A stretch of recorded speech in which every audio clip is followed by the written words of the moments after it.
신앙에 있어도 마찬가지예요. 신앙도 영성이 중요합니까? 인성이 중요합니까? 인성이 중요해요. 예. 아까 말한 것처럼 우리 아이들이 하나님에 대해서 알고 싶고 하나님을 사랑하고 하나님에 대한 기대가 있으면 하나님을 더욱더 알 수 있어요. 근데 하나님을 그저 자기의 필요를 채우는 기도하면 뚝딱 나온 도깨비 방망이로 알면 그 아이는 절대로 신앙이 성장하지 않아요. 예. 여러분들 저는 여러분들 놀라시겠지만 저에겐 단점이 하나가 있습니다. 예. 뭐 하나만 있는 게 아니죠. 네. 제가 갖고 있는 콤플렉스가 하나가 있어요. 사실 외모에 대한 콤플렉스는 고등학교 2학년 때 이제 하나님을 만나고 나서 자신감으로 바뀌었습니다. 그래서 우리 아내가 저랑 연애할 때 늘 하는 얘기가 도대체 무슨 근거의 근자감, 근거 없는 자신감으로 이렇게 들이대냐 그랬었던 있어 연애 초기에. 예, 그래서 자신감으로 살았습니다. 외모에 대해서도 마찬가지예요. 뭐 이렇게 부끄러워하는 스타일이 아닙니다. 근데 한 가지 해결되지 않는 컴플렉스가 하나가 있어요. 왜냐하면 제가 하는 일이 또 이렇게 말을 하는 그런 사역이다 보니까 발음에 대해서 사실은 컴플렉스가 있습니다. 이 발음에 대해서 여러 가지 이유가 있겠지만 이제 하관 자체가 좀 넓어서 이렇게 옥리라고 하죠. 이렇게 주걱터. 그래서 이제 이 아랫니가 앞으로 나와서 그 옥리 갖고 있는 사람들의 뭐 정주영 씨나 현대 회장 경두영 씨나 안녕하세요 뭐 이런 것처럼 그 옥리 구조도 있고 또 한 가지는 어렸을 때 저 들은 얘기인데 그 텐마루에 이렇게 제가 이렇게 앉아 있는 아줌마의 등을 어깨를 잡았대요. 이렇게 아기장 걸음만 시작할 때 그분이 제가 뒤에 이렇게 손댄지 모르고 그분이 확 일어나신 거예요. 그래서 제가 이제 바닥으로 떨어진 거죠. 마루에서. 맞나요? 네, 떨어져 가지고 유치가 일찍 빠졌어요. 유치가 너무 일찍 빠져가지고 이제 이가 하나가 없는 거죠. 너무 일찍 빠지는 바람에. 그래서 제 아랫니 여러분들은 뭐 다 아시겠지만 아랫니가 이렇게 좀 벌어져 있습니다. 하관도 넓어지면서 거기에 또 치아가 또 하나가 없으니까 그래서 발음이 좀 셉니다. 이런 컴플렉스를 갖고 있어요. 그래서 사실 지금은 예전보다는 발음이 많이 좋아진 거예요. 보면 이제 발음 교정 아나운서들이 발음 교정할 때 보면 볼펜을 끼고 하잖아요. 그것도 많이 연습을 했고 그러나 이제 발음이 안 되는 것들이 있습니다. 지금도 그러니까 시옷 발음, 그러니까 예수님이라고 해야 되는데 예수님 이렇게 얘기해요. 예. 그래서 뭐 이렇게 센 발음, 그러니까 새는 발음들을 잘 못합니다. 그리고 이제 이게 하관이 넓다 보니까 발음하는 데는 좀 어려움이 있어요. 그래서 여러분들도 아시겠지만 그런 부분들에 대해서 참 죄송한 마음이 있습니다. 오늘 본문도 그 발음에 대한 이야기로 오늘 그 소재를 삼고 있어요. 우리 경상도 사람들이 그 발음 못하는 게 하나가 있죠. 예, 쌀 발음, 그러니까 살 이러잖아요.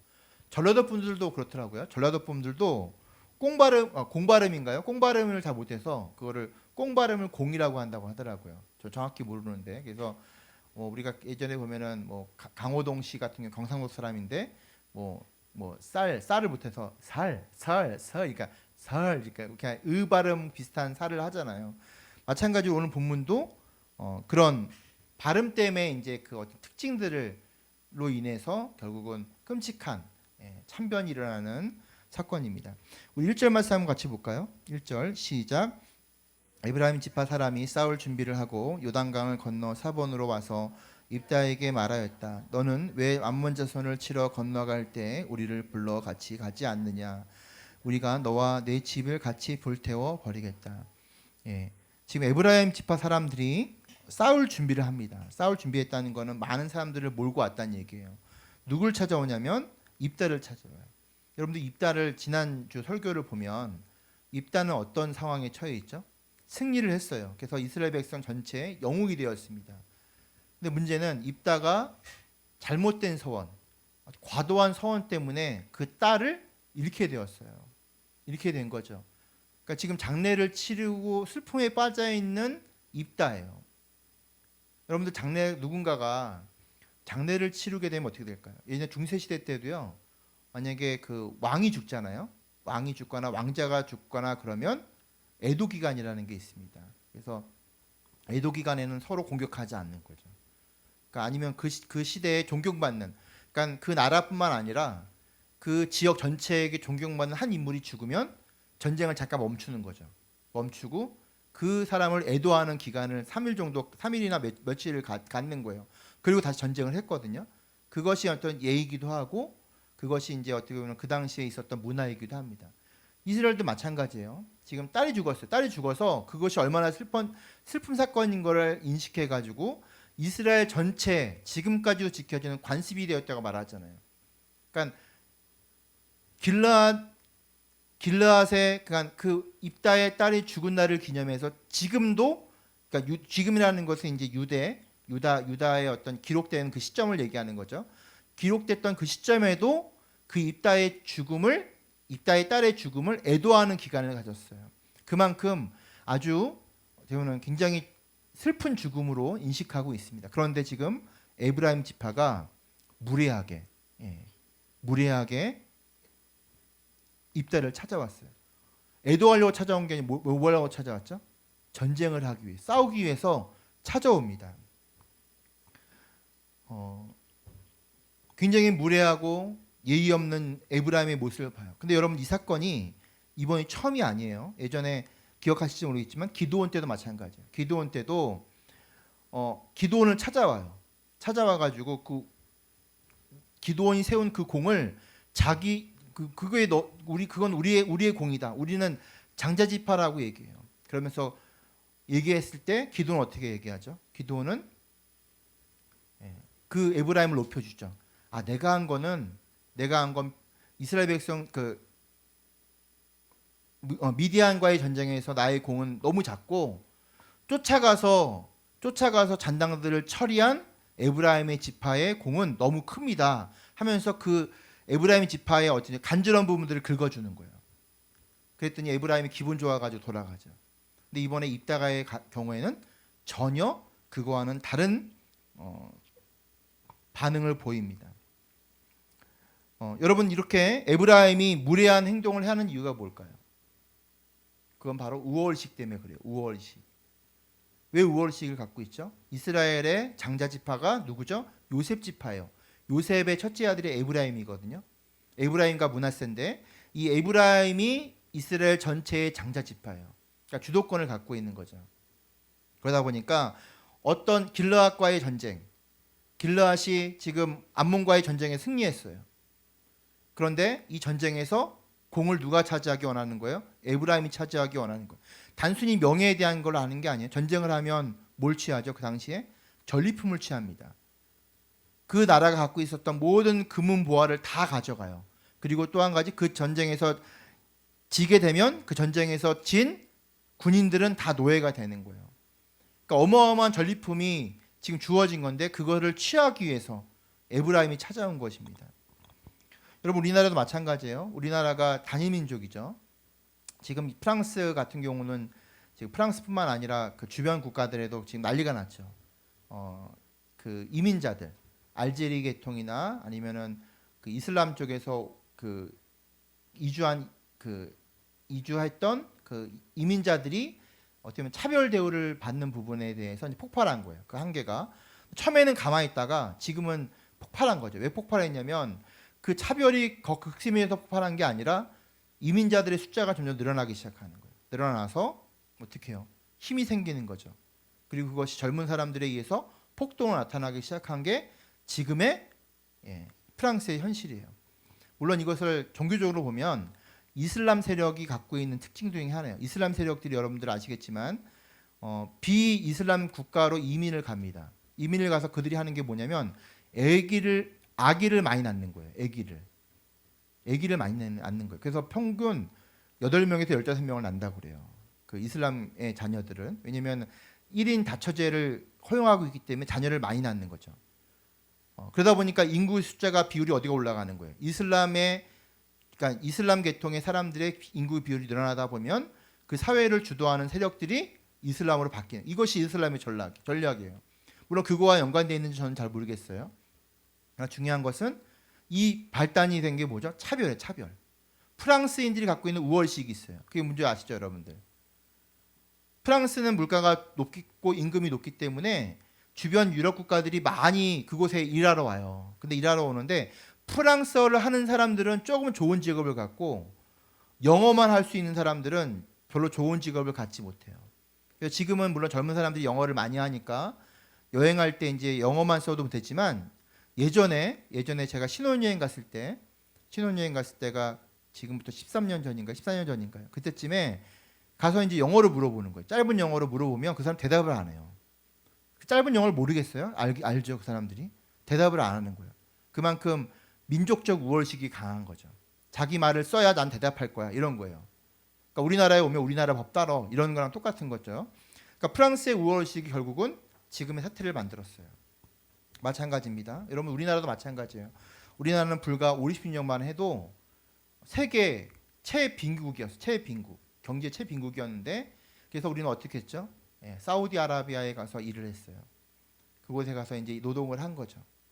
그리고 뭐 베트남 전에 참전해서 돈을 벌고 또 독일의 광부와 간호사가 가서 돈을 벌고 왜냐 임금이 너무 낮으니까 그렇게 돈을 벌었어요. 그곳에서 많은 인종 차별을 당했어요. 뭐 원숭이라고 놀리기도 하고 뭐 약간 동양인을 향해서 뭐 찢어진 눈 비하하기도 하고 그런 일들이 있었습니다. 그런데 불과 지금 5, 60년 후 지나서 우리나라에 온 외국인 노동자들을 향해서 똑같은 죄송한 얘기 짓을 하고 있는 거죠. 다 그런 건 아니겠죠.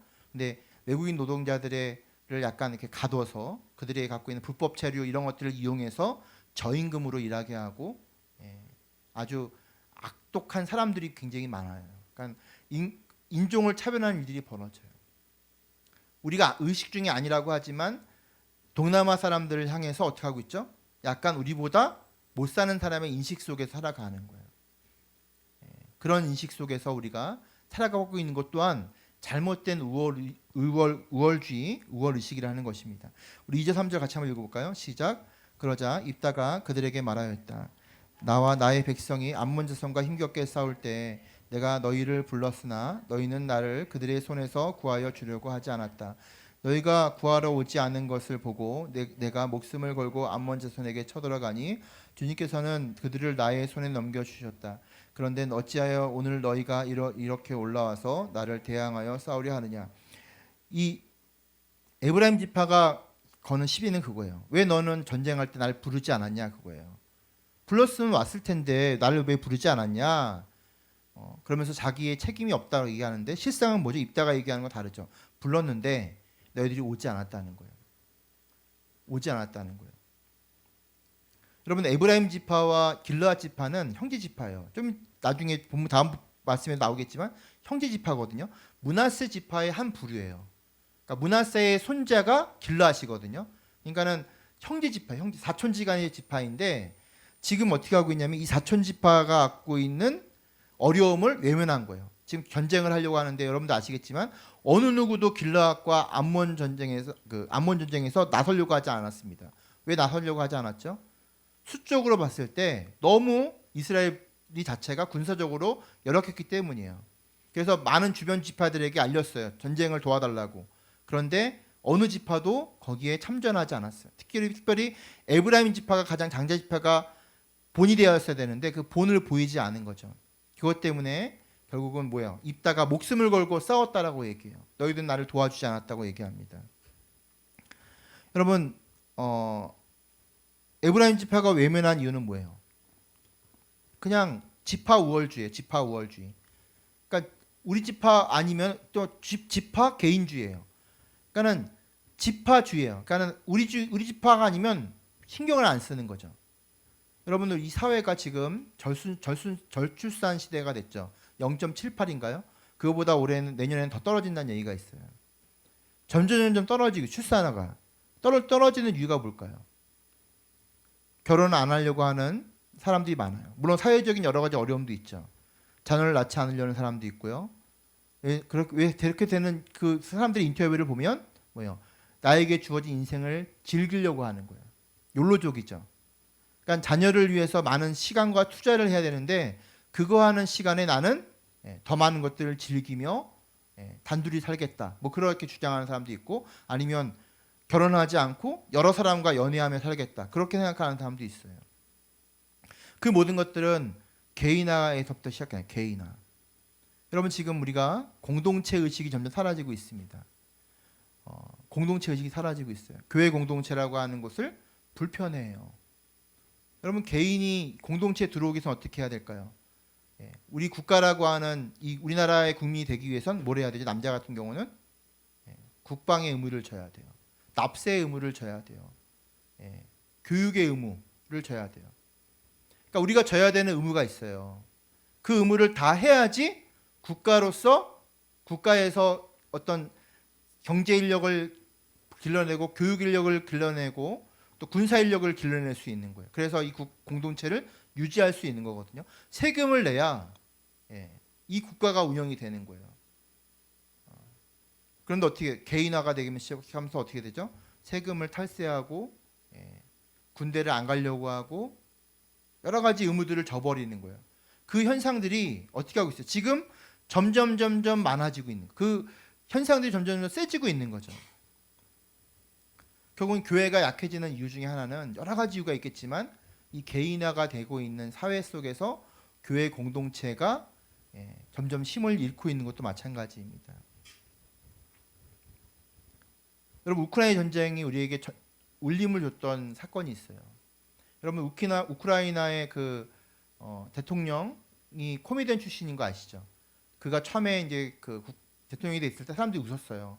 코미디언 출신이 무슨 대통령을 하냐 웃었는데 러시아와의 전쟁이 딱 시작되자마자 그가 어떻게 했냐면 그 국가를 떠나지 않고 지하에 들어가서 많은 젊은이들과 국민들에게 러시아와 싸울 것을 어떤 메시지를 던졌어요. 그랬더니 어떤 일이 벌어지죠? 외국에 나가서 일하던 우크라이나 남성들이 돌아오기 시작해요. 돌아오기 시작해요. 많은 여성들과 아이들은 노인들은 다 우크라이나 밖으로 도망가기도 하고 안전한 지역에 가기도 하고 남자들은 전쟁 지역 중심으로 들어가기 시작하는 거예요. 여러분 그때 얼마나 큰 울림이 있었어요. 우크라이나 자기의 조국을 지키기 위해서 나의 목숨을 아끼지 않고 여기에 힘을 보태겠다는 마음이잖아요. 여러분 그것이 공동체 의식이에요. 물론 우리가 과연 지금 우리가 6.25를 겪으면서 그걸 경험했어요. 우리나라가 그들을 국가유공자라고 말하죠. 우리나라가 만약에 전쟁이 나면 과연 우리가 우크라이나처럼 그렇게 할 수 있을까라는 의문을 던지면 할 수 있을 거라고 믿어요. 그러나 이렇게 개인화가 된 시대 속에서 아마 그렇게 하려고 하는 마음들이 많이 사라지진 않았을까 예전보다는 그런 생각들이 있습니다. 우리 4절 볼까요? 4절. 결국은 이 에브라임의 이러한 무례한 예의 없는 요구는 결국은 개인화, 지파 우월주의에 나타난 것입니다. 우리 4절 말씀 볼게요. 시작. 입다는 길라 사람들을 모두 불러 모아 에브라임 지파 사람들과 싸워 무찔렀다. 에브라임 사람들은 평소에 늘 길라 사람들을 보고 너희 길라 사람들은 본래 에브라임에서 도망친 자들이요 에브라임과 몰라스에 속한 자들이다 하고 말하였다. 입다에게 얘기하는 거예요. 너는 우리에 속한 사람들이었다 이거예요. 그러니까 너희는 주류가 아니고 비주류였다 이 얘기를 하는 거거든요. 그러니까 므낫세 지파의 손자였잖아요. 그러면은 뭐 그렇게 뭐 비주류도 아니에요. 근데 뭐라고 얘기하냐면 이 개역 개정에서는 그냥 너희들은 도망친다라고 말하고 있지만 개역 개정에서는 난민이라고 난민. 난민이 뭐죠? 권리는 없고 뭐가 있는 거예요. 그냥 보호만 받는 사람. 그러니까 그런 사람들을 취부하고 있는 거예요. 그러니까 굉장히 입다와 그 길랏을 모욕하는 거죠. 모욕하는 예의가 없는 거예요. 여러분 오은영 박사가 제가 그거 보진 않았는데 들은 얘기인데 오은영 박사가 아이에 대해서 진단하는데 뭐라고 진단하냐면 아이가 너무 상식이 없다는 상식. 그 나이 때 알아야 되는 게 있잖아요. 근데 그 나이 때 알아야 되는 거를 배우지 않고 엉뚱한 걸 배운 거예요. 저는 그게 요즘 시대인 것 같아요. 여러분 우리 아이들에게 정말 필요한 게 뭘까요? 필요한 게 뭘까요? 우리 아이들이 사회에 나갈 거예요. 앞으로 불과 고등학교 졸업하면 사회에 나가야 돼요. 사회에 나가면 대학 공동체라는 곳이 있어요. 대학 공동체. 또 사회에 나가면 직장 공동체가 있어요. 여러분 교회는 가정은 그래도 혼나더라도 그래도 여기는 계속해서 우리의 마음을 둘 수 있어요. 절대로 버리지 않아요. 근데 사회는 그렇지 않아요. 사회는 여차 없어요. 그냥 아니다 싶으면 바로 자르는 곳이 사회거든요. 내가 실수를 한번 하면, 내가 만약에 잘못을 하면 바로 잘리는 곳이 바로 사회라는 곳이에요. 그러면 우리 아이들에게 필요한 게 뭘까요? 그러니까 오은영 박사가 얘기하는 상식이 없다는, 왜 없을까요? 가르쳐야 될 거, 배워야 될 거, 발달해야 될 것이 발달하지 않고 다른 부분이 발달하고 있는 거예요. 저는 요즘 아이들은 너무 안타까운 게 학원을 가는 게 너무 안타까워요. 학원을 가는 게. 저는 모르겠어요. 공부 안 해서 그런지 몰라도 학교 끝나면 뒷산에 가가지고 나뭇가지 잘라가지고 칼싸움하고 그랬거든요.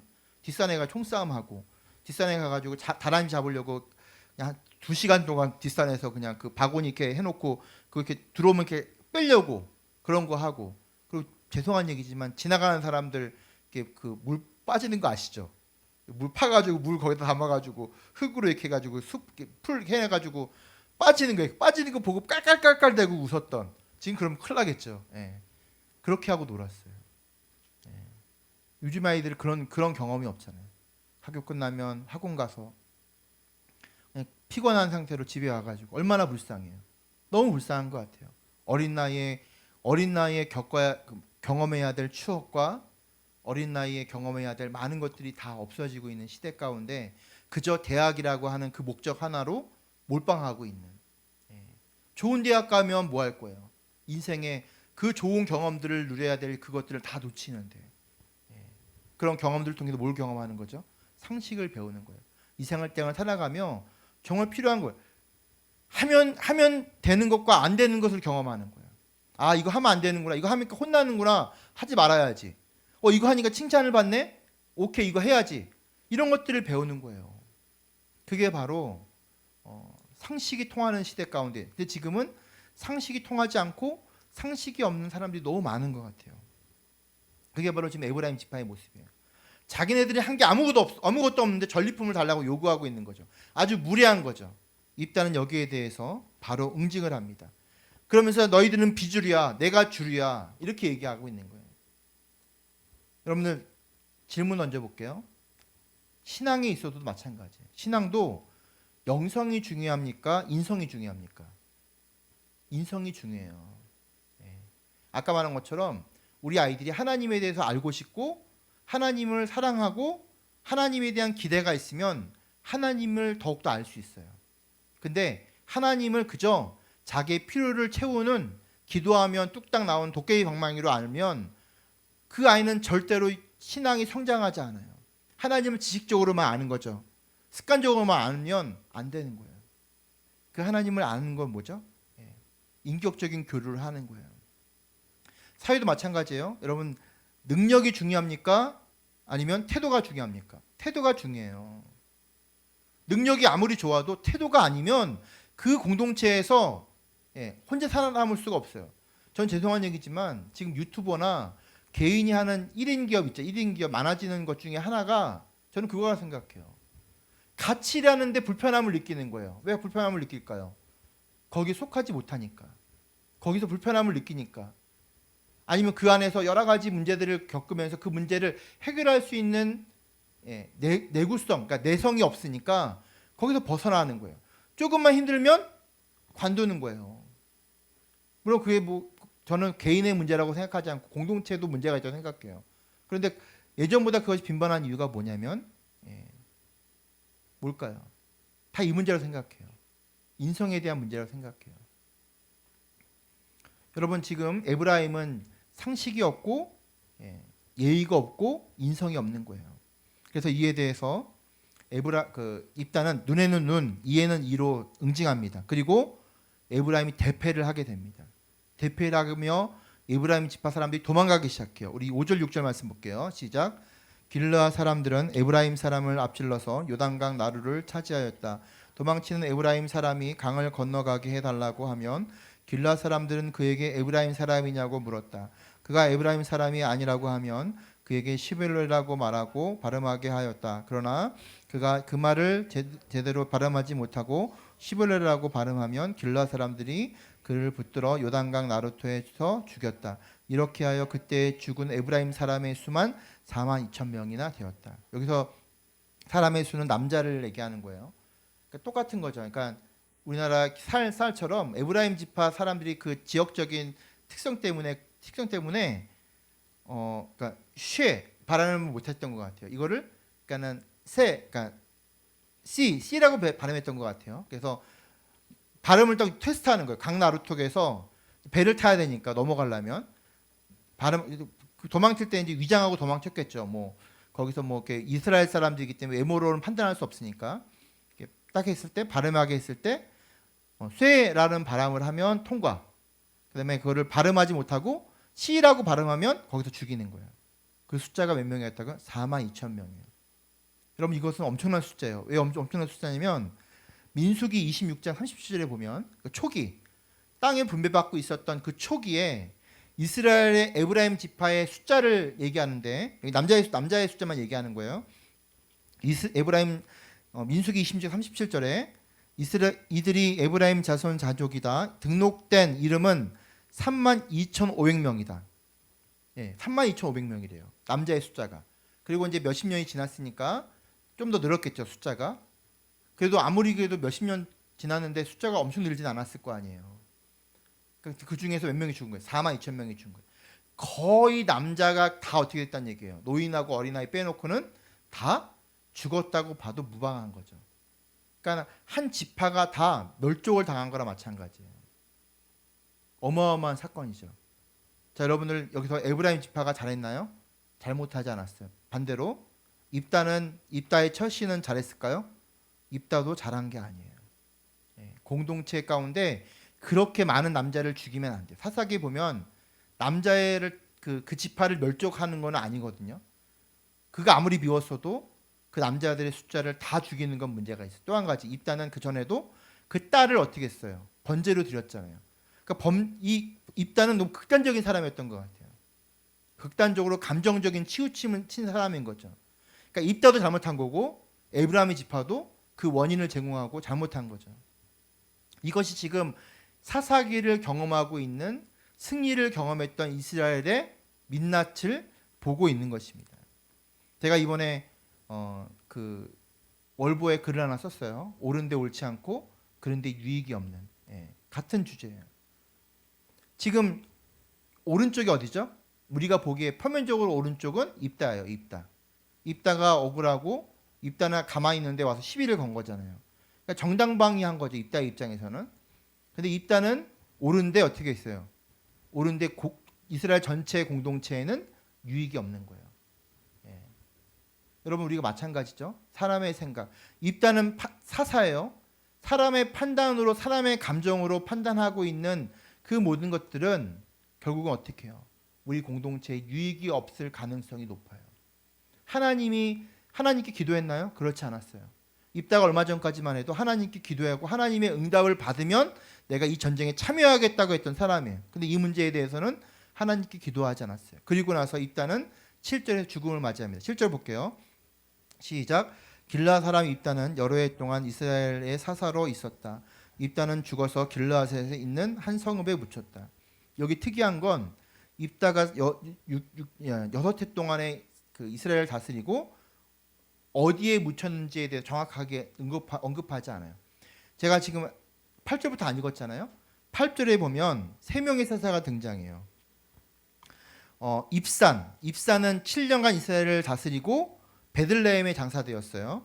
엘론은 10년간 이스라엘을 다스리고 스불론 땅 야알론에 장사되었어요. 압도는 8년간 이스라엘을 다스리고 에브라임 땅 아말렉 사람의 산 바라돈에 장사되었어요. 차이점이 있죠. 입다와 이 입산, 엘론, 압돈의 차이점이 있어요. 무슨 차이점이 있죠? 어디에 장사되었는지에 대해서 언급하지 않아요. 또 한 가지는 입산, 엘론, 압돈은 그 대적이 누구인지에 대해서 얘기하고 있지 않고 그가 한 일이 무엇인지도 아예 언급하고 있지 않아요. 그저 몇 년간 다스리고 어디에서 죽었다. 이것만 기록하고 있어요. 이를 통해서 우리가 알 수 있는 게 있어요. 여러분 입다가 부름받은 이유가 뭐였죠?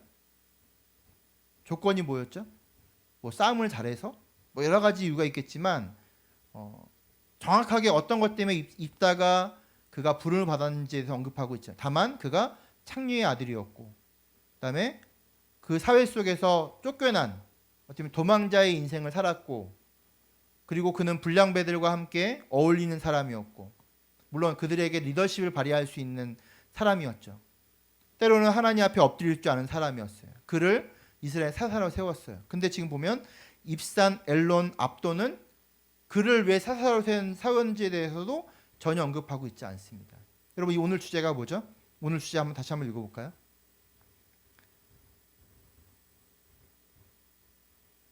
다시 한번 읽겠습니다. 시작. 부름받은 삶, 불려지는 인생. 네. 여러분, 우리는 이 두 가지를 주목해야 돼요. 우리는 부름받은 삶이에요. 우리가 어떻게 부름받았을까요? 네. 은혜로 부름받았어요. 아린이가 우리 교회에 온 이유가 뭘까요? 네. 어떻게 왔죠? 설명할 수 있겠지만 여기에 온 목적과 이유가 뭘까요? 몰라요. 네. 그저 하나님이 아린이를 이 교회에 부르셨어요. 저가 이 교회 담임 목사가 된 이유가 뭘까요? 하나님이 부르신 이유와 목적이 있어요. 여러분들이 마찬가지. 여러분들이 이 자리에 왜 앉아 있죠? 그 이유가 다 있어요. 부르신 조건이 있나요? 조건 없어요. 아린이 건반 쳐서요? 아니요. 건반 하나도 못 쳤었어요. 제가 1년 내내 들고 다니면서 레슨 시켜가지고 지금 치는 거예요. 맞아요, 틀려요? 예. 얼마나 고생했는지 몰라요. 일주일에 한 번씩 저기 일산까지 왔다 갔다 하면서, 어떨 때는 안 간다고 막 친구 놀러 간다고 해가지고 저한테 한 소리 듣는 적도 있긴 한데 결국은 놀러 가게 했어요. 그렇지만 우리에게 조건이 없다는 거예요. 우리에게 어떤 능력이 있는 게 아니에요. 그냥 하나님이 부르신 거예요. 그런데 중요한 게 있어요. 우리에게 주어진 의무와 사명이 있어요. 그러면 불려지는 인생이에요. 불려지는 인생. 여러분, 입단은 어떻게 불려졌을까요? 싸움 잘하는 사람. 이렇게 불려졌을 것 같아요. 입단은 싸움 잘하는 사람. 지금 말하면 개가천선한 사람. 영웅 같은 사람인 거죠. 그는 영웅으로 불려졌을지도 몰라요. 사람들에게. 근데 그가 어디에 장사됐는지 성경은 특별하게 언급하고 있지 않아요. 그리고 등장하고 있는 입산, 엘론, 압돈도 마찬가지예요. 그가 뭐 했는지에 대해 성경은 기록하고 있잖아요. 왜냐하면 그게 중요하지 않아요. 그가 뭐 했는지는 별로 중요하지 않아요. 하나님이 그를 불렀다는 것 자체가 중요한 거예요. 그리고 그가 어떻게 불려졌는지도 중요한데, 입산과 엘론과 압돈은 어떻게 불려지는지에 대해서도 언급하고 있지 않아요. 그 얘기 뭐냐? 하나님 앞에 흡족한 인생을 살지 않았음을 얘기하는 거예요. 여기 보면은 다 언급하고 있지 못하지만 입산, 엘론, 압돈은 어떤 걸 남기냐면 수많은 재산과 자녀를 남긴 사람도 있고요. 자기 가문을 세습한 사람이에요. 또 전쟁의 영웅으로 추앙받고 있었던 입다 같은 경우도 기록되어 있죠. 그러니까 이 모든 것들이 뭐예요? 하나님 별로 중요하게 여기고 있지 않다는 것입니다. 중요한 건 우리가 어떻게 불려지냐가 중요하냐. 어떻게 불려지냐. 여러분들, 우리를 당시에 초대교회에 우리 믿는 사람들을 그리스도인이라고 불렀어요. 그리스도인. 근데 그거는 부정적인 의미였거든요. 쟤네들은 그리스도만 믿어, 이거예요. 쟤네는 다른 거 신경 쓰지 않고, 다른 문화, 다른 세상적인 거 추구하지 않고, 쟤네는 꼴통이야, 꼴통. 쟤네는 어떻게 그리스도만 믿어, 이렇게 되는 거예요. 그래서 쟤네는 그리스도만 믿는다고 해서 그리스도인이라 불려진 거예요. 쟤는 참 바보 같은 이들이야, 이런 의미인 거죠. 여러분들, 그 이름이 얼마나 명예로운 이름이에요. 그리스도인에 불려졌다. 저 사람은 정말 그리스도인이다. 얼마나 큰 명예예요. 신앙인으로서. 여러분들 마찬가지. 여러분들 인생의 끝에 여러분들 어떻게 불려질 것 같으세요? 저 사람은 그저 그런 양다리에 걸치다가 부끄러운 구원을 받은 사람이야. 이렇게 불려지기 원하세요? 아니면 업적 이런 거 아니더라도 저 사람은 참 그래도 하나님 앞에 엎드릴 줄 알고, 잘못했을 때 회개할 줄 알고 하나님 무서워하는 사람이었어. 이런 말만 들어도 여러분 얼마나 큰 은혜예요. 다윗이요, 여러분. 다윗이 좋게 평가되는, 신앙적으로 좋게 평가되는 이유는 딱 한 가지예요. 그가 왕이었기 때문도 아니고, 그가 통일한국을 만드는 기반을 만들었기 때문도 아니에요. 그가 성전을 계획하고 성전을 실행했기 때문도 아니에요. 그가 좋게 평가되는 이유는 한 가지예요. 하나님 무서워할 줄 아는 사람이었어요. 하나님 앞에 엎드릴 줄 아는 사람이었어요. 하나님 앞에서는 자존심도 아무것도 없이 그냥 납작 엎드려서 잘못했으면 잘못했다고 얘기하는 사람이었어요. 여러분들 어떻게 불려지기 원하세요? 여러분들, 우리가 무덤에 들어갈 때 그 사람이 어떤 인생이 어떻게 불려지냐에 따라서 그 사람의 인생의 질이 좌우되는 것입니다. 무덤에 들어간 이후에 하나님께 부름 받은 사사가 받는 최고의 영광은 뭘까요? 하나님의 이름을 남기는 거였어요. 하나님의 이름을 남기는 거예요. 하나님의 이름을 남기는 사람. 여러분 사사들이 쭉 등장하잖아요. 근데 유일하게 온전한 사사가 누구냐면 마지막 사사예요. 마지막 사사.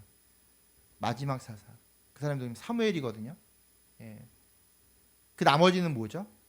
공과 과가 있는데 보면 다 자기의 이름을 남기는 거예요. 삼손은 자기의 힘을 남기고 입다는 자기의 명성을 남기고 기드온도 마찬가지예요. 기드온은 뭐예요? 기드온은 자기의 감을 남겼어요.